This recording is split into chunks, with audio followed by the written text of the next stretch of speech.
और मोदी सरकार 3.0 ने अपनी पहली परीक्षा डिस्टिंक्शन के साथ पास कर ली है और अब आज राज्यसभा में बिल पर चर्चा की जाएगी।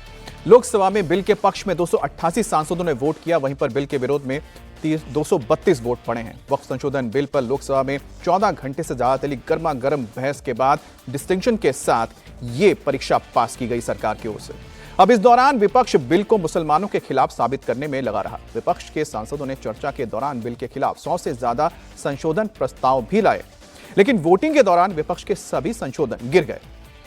लोकसभा में वक्फ संशोधन बिल पर चर्चा के दौरान अमित शाह ने बताया कि आखिर सरकार वक्फ अमेंडमेंट बिल को लाने की जरूरत क्यों पड़ी। शाह ने कहा कि 2014 के चुनाव से ठीक पहले कांग्रेस ने वोट बैंक के चक्कर में देश की कीमती प्रॉपर्टीज को वक्फ के हवाले कर दिया था। बिल को लेकर गुमराह करने वालों को भी शाह ने अपने अंदाज में जवाब दिया। दिल्ली लुटियन की 123 वीवीआईपी संपत्ति कांग्रेस सरकार ने जब चुनाव मुहाने पर थे, 25 दिन दूर था, वक्फ को देने का काम कर दिया। मान्यवर, 2001 से 12 के बीच 2 लाख करोड़ की वक्फ की संपत्ति निजी संस्थानों को हस्तांतरित कर दी 100 साल की लीज पर। अब मान्यवर ये कहते हैं कि इसका हिसाब किताब न करो, इसकी देखरेख न करो। भाई ये पैसा जो है देश के गरीब मुसलमान का है, ये गन्ना सोटों की चोरी के लिए नहीं, ये इसको रोकने के लिए। और इनके जो ठेकेदार बैठे हैं मान्यवर, ये यहां गरज गरज कर बोलते हैं। उनको लगता है कि इसका विरोध कर कर हम मुस्लिम भाइयों की सिंपैथी जीतकर अपनी वोट बैंक पक्का करेंगे। उसमें कोई फायदा नहीं होगा अखिलेश, इसलिए कि 4 साल में मुस्लिम भाइयों को मालूम पड़ जाएगा कि कानून तो उनके फायदे में है। हमने साहब, मैं अभी भी आपके माध्यम से, इस सदन के माध्यम से देश भर के मुसलमान भाइयों बहनों को कहना चाहता हूं, आपके वक्फ में एक भी नॉन मुस्लिम नहीं आएगा। ये एक्ट में ऐसा कोई प्रावधान नहीं। मगर जो वक्फ बोर्ड है और वक्फ परिषद है, उसका काम क्या है? वक्फ की संपत्तियां मान्यवर बेच खाने वाले लोगों को पकड़कर इसके बाहर निकालने का। वक्फ के नाम पर औने पौने दाम में संपत्तियों को 100 साल तक किराए पे देने वाले लोगों को पकड़ना है। और मान्यवर, यहां एक सदस्य ने तो कह दिया माइनॉरिटी इस कानून को स्वीकार नहीं करेगी। क्या धमकाना चाहते हो भाई? संसद का कानून है, सबको स्वीकार करना पड़ेगा। स्वीकार नहीं करेंगे मतलब क्या है? कैसे बोल सकते हैं कोई हम कानून को स्वीकार नहीं करेंगे? एक कानून भारत सरकार का है, हर एक पर बंधन करता होगा और इसको स्वीकार करना पड़ेगा। और लोकसभा में चर्चा के दौरान जेडीयू, एलजेपी और आरजेडी के नेताओं के बीच भी नोकझोंक हुई। नीतीश कुमार की पार्टी ने वक्फ अमेंडमेंट बिल को लेकर खुलकर समर्थन किया। अब इसलिए आरजेडी के नेताओं ने नीतीश कुमार और चिराग पासवान को मुसलमानों का दुश्मन तक बता दिया। जेडीयू के नेता ललन सिंह ने आरजेडी को करारा जवाब दिया। उसके बाद आरजेडी के सांसद ने बात ही घुमा दी। भाजपा के सांसद रविशंकर सिन्हा के द्वारा कहा गया कि वक्फ की जो कमेटियां बनेंगी उसमें महिलाओं के लिए भी आरक्षण होगा, पिछड़ों के लिए भी आरक्षण होगा। लेकिन मैं जानना चाहता हूं इसी सदन के माध्यम से, राम मंदिर के ट्रस्ट का जब निर्माण हो रहा था उस समय महिलाओं को आरक्षण क्यों नहीं दिया गया?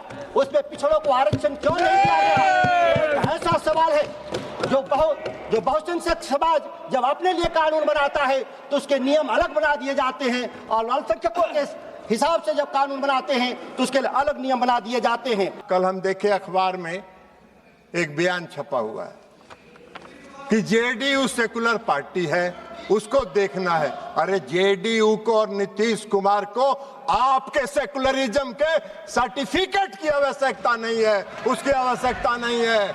आपको हम एक बात बता देते हैं, सेकुलरिज्म की आपकी परिभाषा है समाज को वोट के लिए बांटो, भावना की राजनीति करो और वोट लेके देश पर राज करो और राज करो, यह आपका सेकुलरिज्म का परिभाषा है। अभी सेकुलरिज्म के इनके सहयोगी हैं, जिनके आजकल वेणुगोपाल जी जिस पार्टी जो है जिसकी पिछलग्गू बनी हुई है, आज उनका भी वायरल हो रहा है।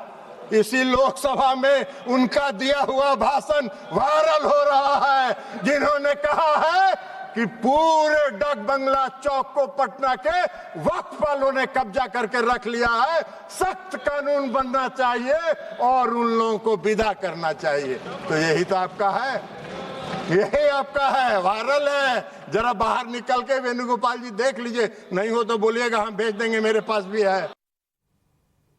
और वक्फ अमेंडमेंट बिल पर चर्चा के दौरान कांग्रेस के सांसद इमरान मसूद ने एक पॉइंट पर सवाल खड़े करते हुए सरकार को घेरने की कोशिश की। उन्हें जवाब देते हुए जगदंबिका पाल ने बताया कि कैसे कांग्रेस ने वक्फ को सरकारी जमीन देने की साजिश की। सभापति महोदय, 2005-6 में विभिन्न राज्य के बोर्डों द्वारा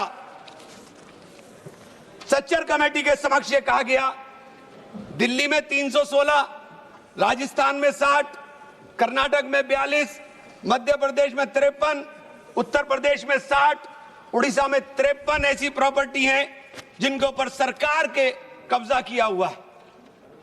इसके बाद जब ये लागू हो जाएगा तो इसके ऊपर से वक्फ का अधिकार खत्म हो जाएगा। दूसरी चीज मैं कहना चाह रहा था, जब आपने सिवाय संपूर्ण और पूर्णतः लिखा और या भागतः लिखा तो आपने पूरी तैयारी कर करके लिखा। उत्तर प्रदेश इसका सबसे बड़ा उदाहरण है। उत्तर प्रदेश में 11,400 हेक्टेयर लैंड वक्फ की, 14,000 हेक्टेयर में से 14,500 में से 11,500 हेक्टेयर लैंड को सरकारी घोषित कर दिया गया है। 78% लैंड को सरकारी बता दिया गया है। और सरकारी लैंड कौन सी है? उसमें इमामबाड़ा है, उसमें प्राचीन मस्जिदें हैं, उसमें 500-500 साल के पुराने कब्रिस्तान हैं, उसमें ईदगाहें हैं, गांव-गांव के अंदर बनी हुई मसाजिद हैं। और आप कह रहे हैं कि आपने वक्फ बाय यूजर खत्म करा दिया। ये इतना बड़ा हथियार दे दिया कि आप जाइए, लड़ते रहिए। अगर कोई सरकार किसी जमीन का अधिग्रहण कर ले तो फिर उस जमीन को डीनोटिफाई करके किसी को दे नहीं सकती है। यह पहली बार कांग्रेस सरकार ने डीनोटिफाई करके देने का काम किया है। मैं पूछना चाहता हूं, अगर आपके पास डॉक्यूमेंट नहीं है, मैं पूछना चाहता हूं कि अगर डॉक्यूमेंट नहीं है, हमारे जेपीसी के मेंबर लोग बैठे हुए, मैं पूछना चाहता हूं ये तुष्टीकरण नहीं तो और क्या था?